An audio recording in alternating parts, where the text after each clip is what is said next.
મારે તમને એટલી પ્રાર્થના કરવી છે. હું તો કોઈનો વિરોધી નથી, કેમ કે મારો મૂળ ભાવ એ છે સર્વધર્માન પરિત્યજ્ય મામેકમ શરણમ વ્રજ. ગમે ત્યાં તમે જાઓ, બસ ભગવાનનું શરણ હોવું જોઈએ. અત્યારે જુઓ, તમે સગાઈ કરવા જાય દીકરાની, ચાંદલો પછી કરે હાહુમાં. પેલી વેલી જે સંપ્રદાયને માનતા હોય એની કંઠી પહેરાવરાવે. ઓના ઘરમાં 22 વર્ષથી બીજા ભગવાનની પૂજા ચાલતી હતી, એમાં એનો ભરોસો હતો, એનો વિશ્વાસ હતો. અને તમારા ઘરમાં બીજા સંપ્રદાયની પૂજા થાય છે, છતાં પણ તમે એનો સંપ્રદાય મુકાવીને તમે તમારા સંપ્રદાયના ભગવાનની પૂજા કરવા માંગો છો. મારી પ્રાર્થના કરે છે વ્યાસપીઠ તમને કે તમે જે સંપ્રદાયને માનો છો એને તમે ભજો. તમારા આવનાર દીકરાની વહુ જે સંપ્રદાયમાંથી આવે છે એના ભગવાનની મૂર્તિ પણ તમારા મંદિરમાં પધરાવા દો. એને શું કામ એને તમે એને પરાણે જબરદસ્તી તમારો સંપ્રદાય અપનાવરાવો છો?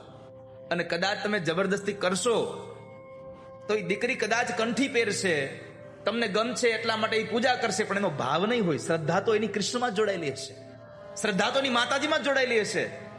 માટે મારી પ્રાર્થના એટલી છે આજ વ્યાસપીઠથી આપ સૌને આ નવરાત્રિમાં, કે તમારા દીકરાના લગ્ન થાય, જે કન્યા સાથે તમારા દીકરાને સગપણ કરવાનું છે, કદાચ તમે જે ભગવાનને માનો છો એ ભગવાનને એ નથી માનતા, તો એવો આગ્રહ ન રાખશો કે અમે જેને માની છે એને તમે માનો.